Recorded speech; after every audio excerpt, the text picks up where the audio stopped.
أعوذ بالله من الشيطان الرجيم بسم الله الرحمن الرحيم الحمد لله وكفى وسلام على عباده الذين اصطفى أما بعد فأعوذ بالله من الشيطان الرجيم بسم الله الرحمن الرحيم من كان عدوا لله وملائكته ورسله وجبريل وميكال فإن الله عدو للكافرين ولقد أنزلنا إليك آيات بينات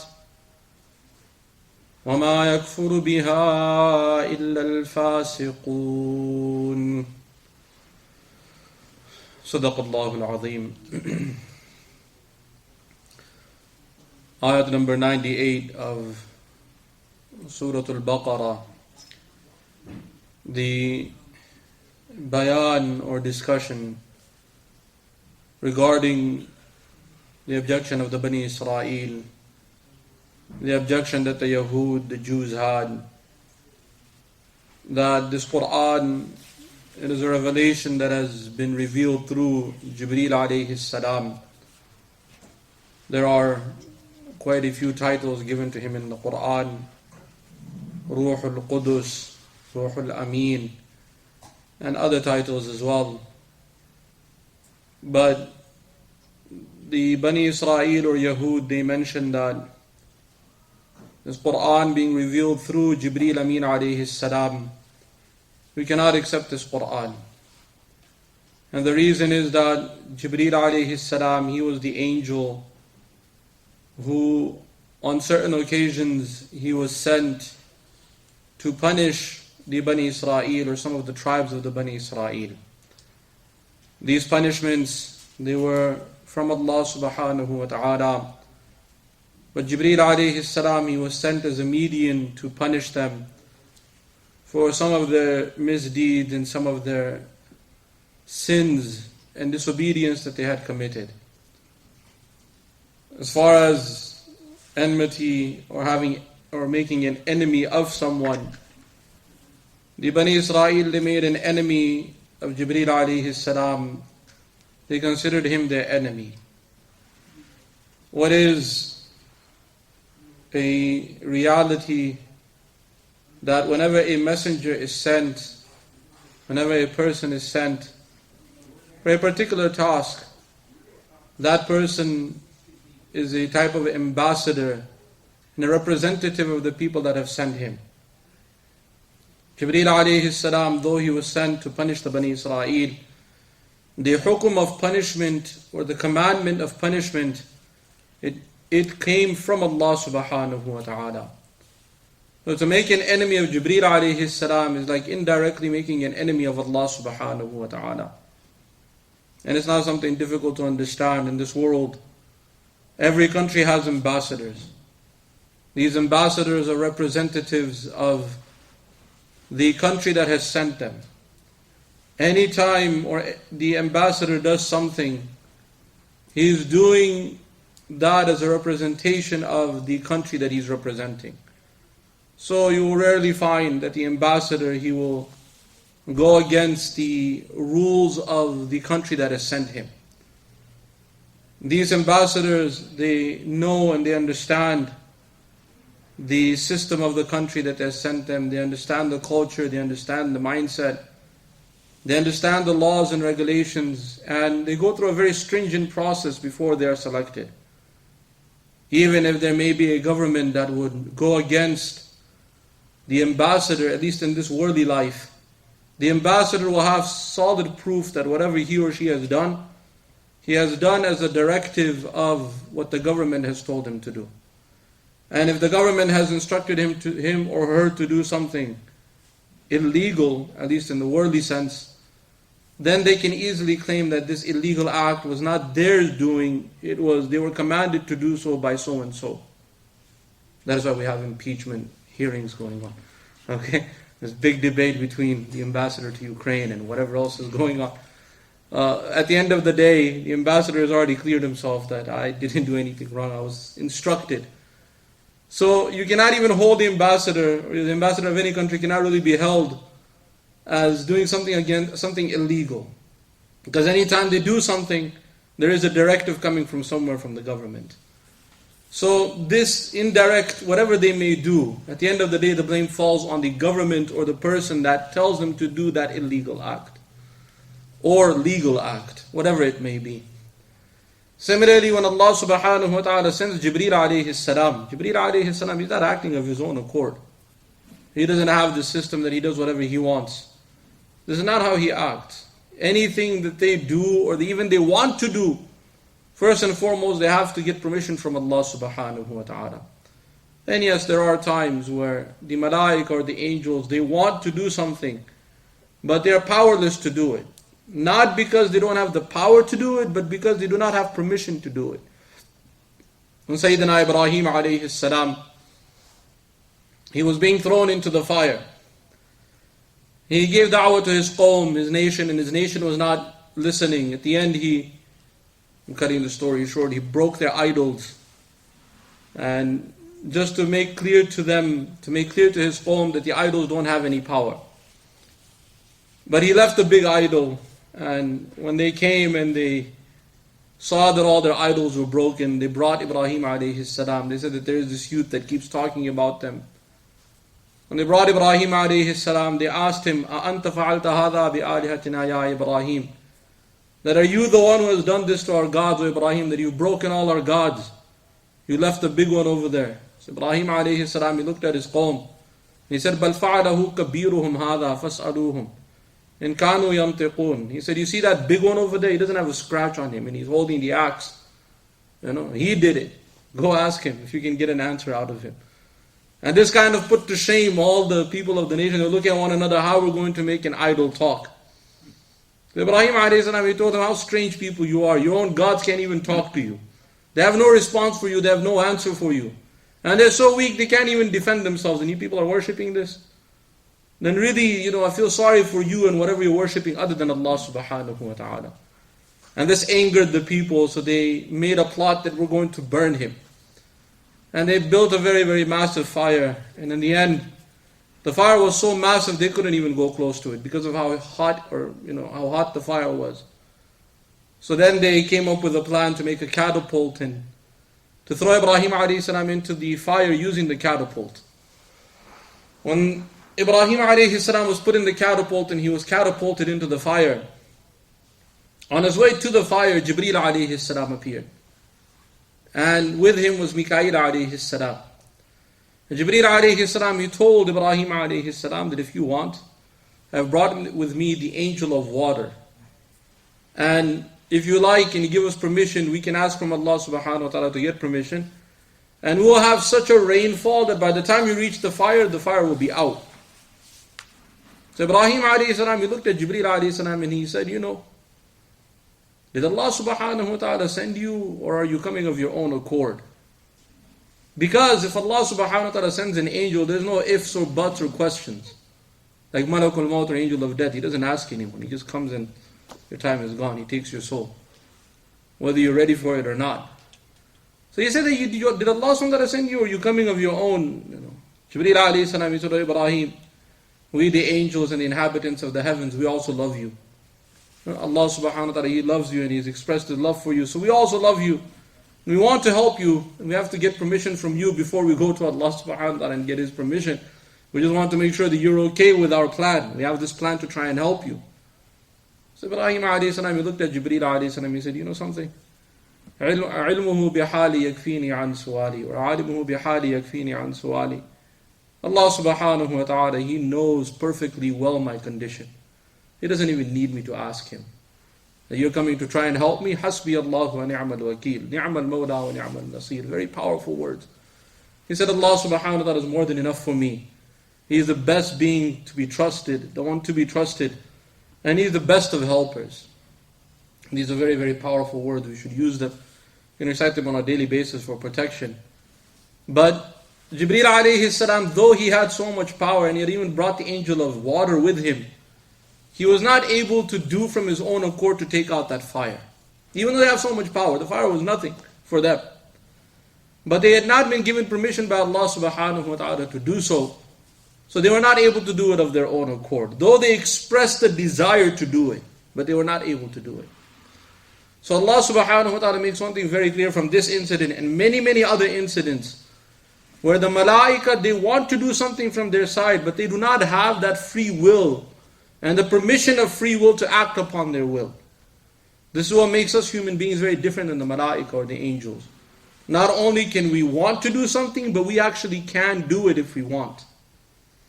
So the malaika from their own accord, they can do nothing. So to make an enemy of the messenger, indirectly you're making an enemy of Allah subhanahu wa ta'ala.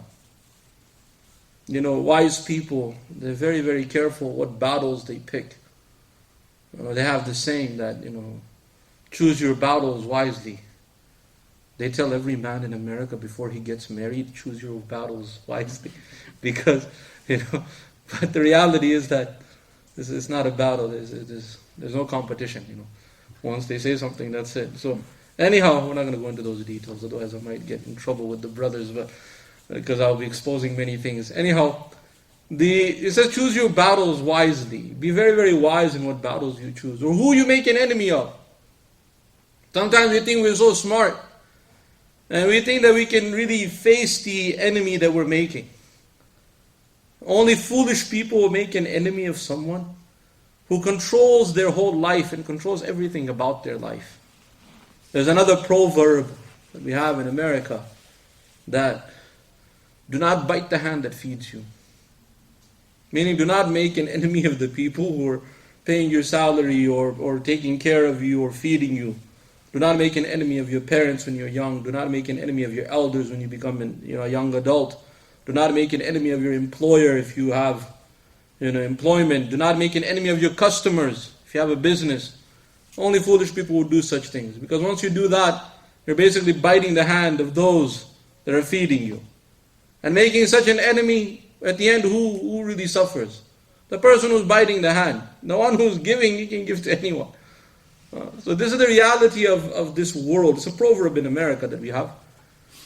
So this is the reality of the world that we live in. And actually the system that we live in. Be careful who you make an enemy or who you make enmity with.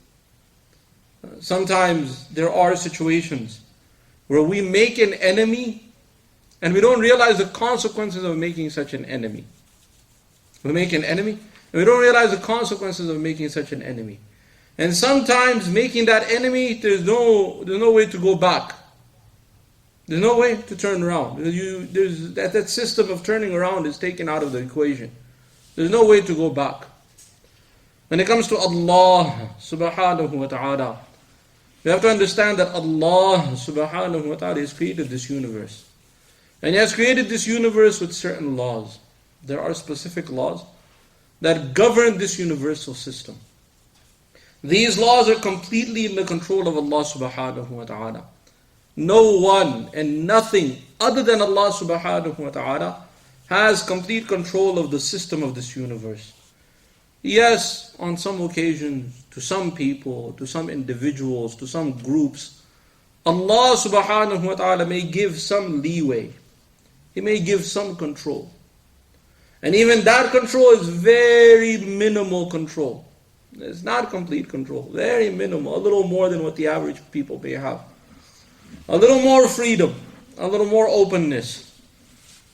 But at the end of the day, the control is completely in the hands of Allah subhanahu wa ta'ala. And He can take that whenever He wants. No one has the authority to question what He does or how He does. And often a time, when Allah subhanahu wa ta'ala He takes away that control, He does it in ways that we can't even imagine. We cannot even stand against the system that Allah subhanahu wa ta'ala has created in this universe. So only a foolish person would really make an enemy of Allah subhanahu wa ta'ala. Throughout the Quran, we are given certain warnings. Be very, very careful who you make an enemy of, and be very, very careful with your dealings with Allah subhanahu wa ta'ala. Sometimes it's not the major sins that can destroy a person. Sometimes it's the minor sins. A person is not careful, he's not repenting, not doing tawbah, but he commits those sins. And he's committing those sins in arrogance. Can make that sin much worse. Even in the medical field, what we understand, it may not be the big sickness that may take you down. It's a small sickness. You don't take care of it, some small wound or some small pimple or something. You don't take care of it and it starts growing. And you don't care for it, you don't bother it, you don't think about it. Eventually a time comes, if you don't treat it, it becomes untreatable. And it destroys you. Similarly with the dealing with Allah subhanahu wa ta'ala. You may be committing, you think in your mind, this is a small sin. This is a very, very small sin, what can this do? And you're committing the sin over and over and over. Eventually you turn a small scratch into a wound. What happens? It can eventually destroy you. May Allah subhanahu wa ta'ala save all of us. Throughout the Quran we're given warnings that be very, very careful. Do you think you feel secure? Do you really feel secure from the adhab and the punishment of Allah subhanahu wa ta'ala? That you say and you feel that you're disobeying Him and nothing is going to happen. In a few places in the Quran, Allah subhanahu wa ta'ala gives us these warnings. أَفَأَمِنَ أَهْلُ الْقُرَىٰ أَنْ يَأْتِيَهُمْ بَأْسُنَا ضُحًى وَهُمْ يَلْعَبُونَ. So the people of the town and the people of the city, do they feel secure from the punishment of Allah subhanahu wa ta'ala when they go out in the morning towards their playing whatever games they play? This whole world, whatever we do is just a game. You ask the people who've been in a certain field for 5, 10 years, you tell them how does work. Inside they'll tell you what work. It's just a game. It's nothing else. And we're just playing a game. It becomes like that. So Allah subhanahu wa ta'ala says, be very, very careful. Do you think you really feel secure that you're going out in the morning and you feel that nothing is going to happen to you? That you go disobey Allah subhanahu wa ta'ala all night long. You spend your night in the disobedience of Allah subhanahu wa ta'ala. You do not pray your Isha Salah. You spend your night in His disobedience. You spend your night, all of the disobedience you can. And then in the morning also, you don't even pray Salah. And then you go out and you go to work and you feel secure. Really deep down inside you feel secure that the punishment of Allah will not take you. Who are you making an enemy of? Who are you really disobeying? In this world, even driving on the road, we see one cop in the distance, how careful we become. How careful, if nothing else, our foot comes off the accelerator. Even we're going under the speed limit. Naturally, why? But we have that fear. We see the police officer. Because we know the power of that ticket. What if the police sees me? We see the police. Do you think that you really think the police officer is sitting there watching every single person? The police officer is probably sitting in his car eating donuts. He knows once they see my car, mashallah, they'll slow down anyway. Every now and then he might get serious, take out his gun and just catch one random guy and make himself feel good because he knows, I have to do something sitting here, But he's probably just sitting there minding, just chilling, relaxing. No, that every car that sees him is going to slow down anyway. Who would have the kind of bravery to go speed in front of the cop? So they stand in the most obvious spot. Don't ever pull over and check what the police is doing, okay? Let me see if he's eating donuts, if he's really... Okay, give me your ID, let me take care of you first. Don't do that, I'm just giving you an example. How, the police might see you, he may not see you. There's this chance, this idea in the back of the mind, he might see me, he might not see me. When it comes to Allah subhanahu wa ta'ala, what can you hide from Allah? يَعْلَمُ خَائِنَةَ الْأَعْيُنِ وَمَا تُخْفِي الصُّدُورِ. Allah subhanahu wa ta'ala, He knows the khiyana of the eyes. The evil stare of the eye, the cheating of your eyes. You see something haram in the side of your eye, inside of your vision. Sometimes you think nobody will notice, I'll be looking, What are you talking about? Allah knows the khiyana of your eyes. He knows what intention, what you're really looking at. You might be looking forward and your all attention is here, the side where the haram is going on. What are you looking at? Allah He knows the khiyana of your eyes. وَمَا تُخْفِي الصُّدُورِ. He knows what the sudur are hiding. What kind of thoughts go around inside the mind of the person, inside the heart of the person. The word sudur is mentioned from sadr. This word sadr, sad, dal, ra. In Arabic, it means a case in which something very important is put. A case that has something very important. Indirectly, it's actually used for a cave, because inside caves, you find very valuable rocks. You find valuable, where do you find valuable rocks? Inside caves. Or where do you have the briefcase that has the very expensive diamond in it? So that this is called sadr. Allah subhanahu wa ta'ala has also used this term for the human chest. Because the most important organ in the body is the human heart. And Allah subhanahu wa ta'ala has placed it inside the sadr, this chest. And the reality of the sadr, if you go inside a cave, caves have echo. You know, when you say something, it echoes. You say hello, and it goes hello, hello, hello. You can hear how far it goes and how it comes back. So this echo, when it goes inside the cave, how far it goes. Sometimes too much echo, a person can't even hear the words, you know. Like mashallah, nowadays we have this mic system. You go to some masajid, you can't understand what the imam is saying, it's how much echo is going on. He's reciting Quran and Salah. What is he saying? So much echo from every side. He's reading one ayah and the echo is still 2-3 ayahs back. You're trying to figure out what is he saying, how much echo is coming. Echo has this nature to confuse you. So sometimes thoughts, they go inside the sadr, they go inside the chest of a person, and they start confusing the person. And then that confusion goes so deep. The person goes so deep in their thought in salah. You say Allahu Akbar, and you start thinking about that $10 that one time you lost under your sofa. And mashallah, you think, yeah man, there is $10 there, so you go bring out the $10, and then shaitan starts giving you this plan. You know, if you invest that $10, in 2 days it'll become like this, in 3 days it'll become like this. Why don't you go put it in this new, cryptocurrency they're talking about, Bitcoin or Litecoin or whatever, and it went from few $100s to how much, 20,000 or 15,000, it went so high. Shaitan starts putting these ideas. Why do you find this brand new coin that is coming out, and you put the $10 there, and then the $10 will start growing, and you become like this. In the salah now, and then at the end of the salah you start asking yourself, wait, did I pray 1 rakah or did I pray 4 rakah? All the echo going, make person so confused, so lost. But then at the end of the salah you start thinking, did I even make wudu for this salah? This is why Allah subhanahu wa ta'ala tells us in the Quran that you seek the refuge of Allah subhanahu wa ta'ala min sharril waswasil khannas alladhi yuwaswisu fi sudurin nas. That, oh Allah, we seek your refuge from al-khannas. The shaitan that causes this confusion, his name is khannas. There's a group of shayateen, a group of devils. Their job is to confuse people when they're doing good deeds. So you'll start making wudu and then they'll come and ideas will start coming. Yeah, I need to start working out. I need to start being more healthy. Look at my skin and look at... Next thing you know, you're like, wait, did I wash my face or did I wash my arms? Your whole wudu is gone. This is khannas. So Allah subhanahu wa ta'ala says you seek the refuge from khannas. Why? Alladhi yuwaswisu fi sudurin nas. He is the one who puts all these thoughts in the sudur of the human being. He puts this waswasa in the sudur of the human. It's amazing. Words in Arabic. So profound. Even the sound of the word is very deep. Waswasa. 2 letters are repeated. Waw and sin. The nature of the letter waw is that it is a sound that is, if you don't say it out loud, you can't even know you're saying it. Meaning it's something under the breath. And then sin. MashaAllah, sometimes you stand beside a brother and he's reading salah out loud. He's reading salah. But you hear the every time he's saying sin, there's this with his salah. And then you get confused in your salah that how is possible these many scenes in Surah Fatiha? He's actually saying salah. And at the end of the day, you're trying to figure out what else is he saying. He's just saying sin. But this is the nature of these 2 words. That shaitan, this khannas, he puts this kind of waswasa inside you. That one, it's very, very silent.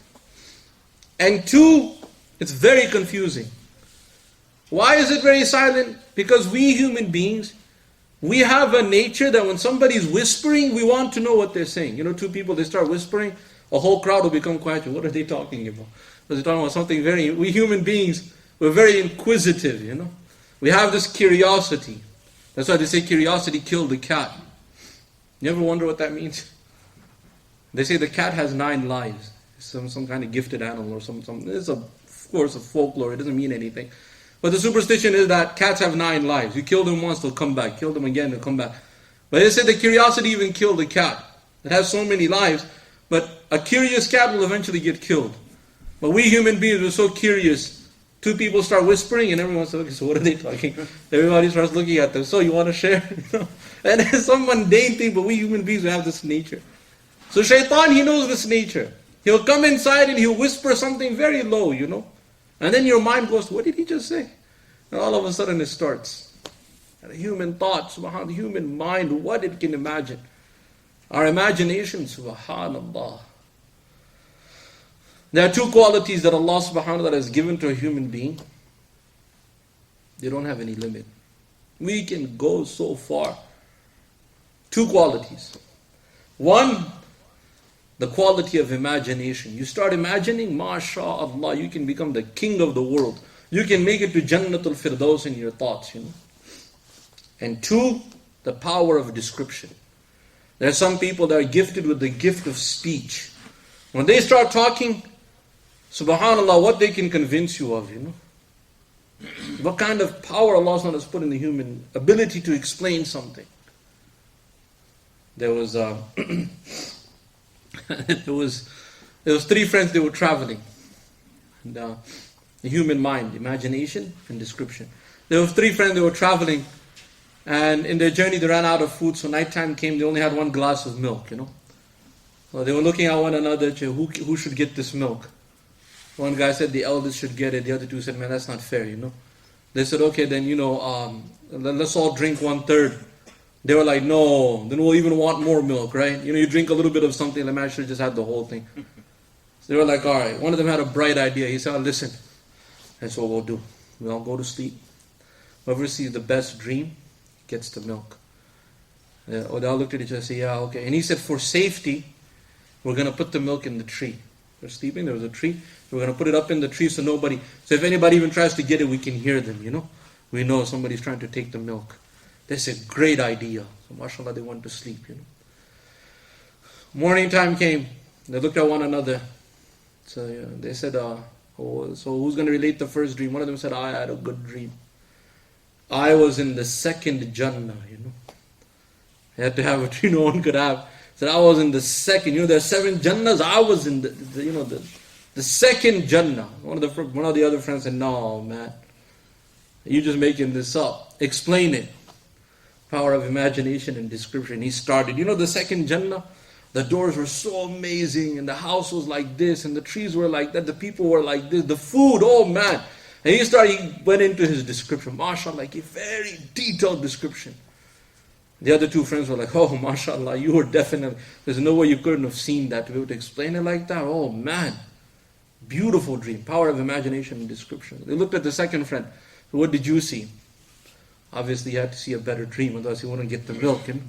He said, me? I was in the 4th Jannah. They were like, come on now. No. He's like, yeah, you don't know. He said, okay, explain the 4th Jannah. How possible something can be better than the first guy?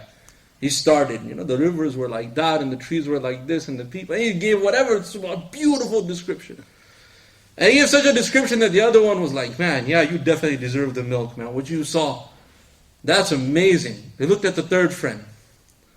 He said, what did you see? So he put his head down. He said, no, I can't, relate to you what happened. They said, no, come on now. It's a fair game. We both related our dreams. And I saw second Jannah, his was 4th Jannah, is better. Come on now, don't be shy. He said, okay, listen.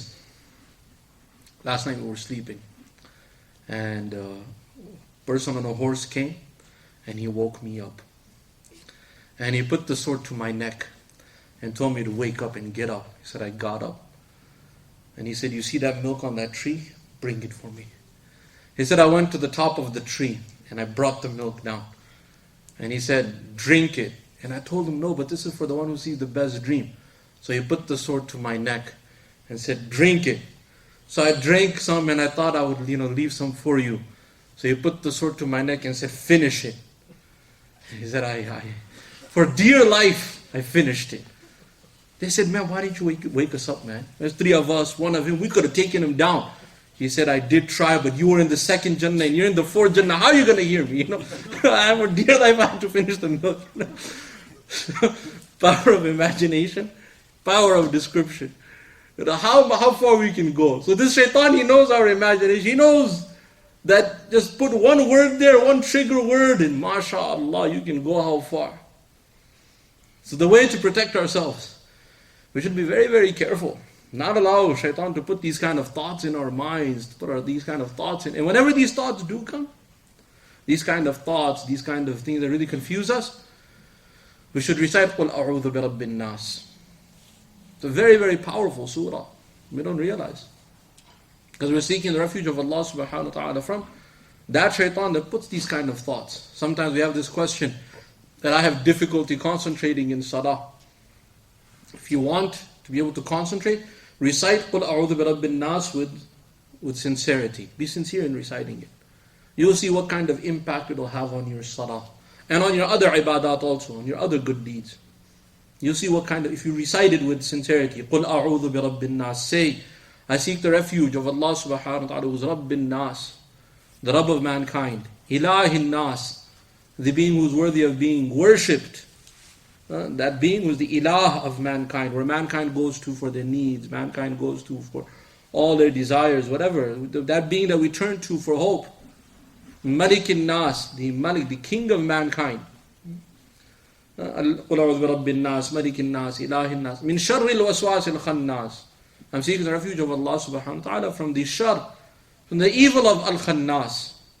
That Khannas, that shaitan, that devil, الَّذِي يُوَسْوِسُ فِي صُدُورِ النَّاسِ, who puts these waswasa, these kind of thoughts in the sudur of mankind, inside the chest, puts one word there and it starts echoing, and then you start concentrating, what is he saying?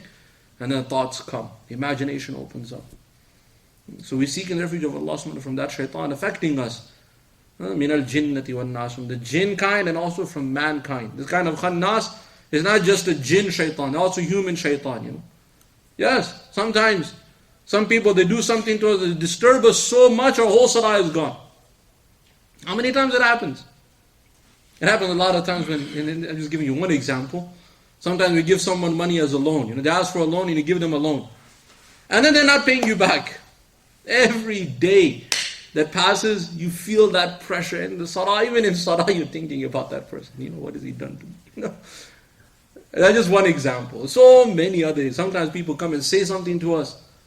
You know, they abuse us with words, or they say something about our honor, or they disrespect us in some way. And then you come for salah and that's running in your mind. You can't focus at all. Focus is gone. So this khannas is not just amongst the devils of the jinn. There are also devils amongst the human beings that do this kind of stuff. That is why before the salah, try to come and just calm yourself down. Clear your mind. Read قُلْ أَعُوذُ بِرَبِّ النَّاسِ. Read قُلْ أَعُوذُ بِرَبِّ الْفَلَقِ. Read other surahs that are very, very effective in calming the person and clearing the mind. Then you'll see how much khushu' will come in our salah. May Allah subhanahu wa ta'ala give us understanding and give all of us the tawfiq to practice His deen. وَمَا عَلَيْنَا إِلَّا الْبَلَاغُ. This is just the first 2-3 words of the next ayah. مَنْ كَانَ عَدُوًّا لِلَّهِ. Whosoever wants to make an enemy with Allah. So we haven't, inshallah, we'll try our best to go through the rest of the ayah, inshallah.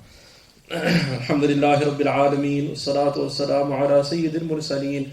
وعلى آله وأصحابه أجمعين. ربنا تقبل منا إنك أنت السميع العليم وتب علينا إنك أنت التواب الرحيم. اللهم نور قلوبنا بالقرآن وزين أخلاقنا بالقرآن ونجنا من النار بالقرآن وادخلنا في الجنة بالقرآن. اللهم اجعل القرآن لنا في الدنيا قرينا وفي القبر مونسا وعلى الصراط نورا وفي الجنة رفيقا ومن النار سترا وحجابا. ربنا آتنا في الدنيا حسنة وفي الآخرة حسنة وقنا عذاب النار.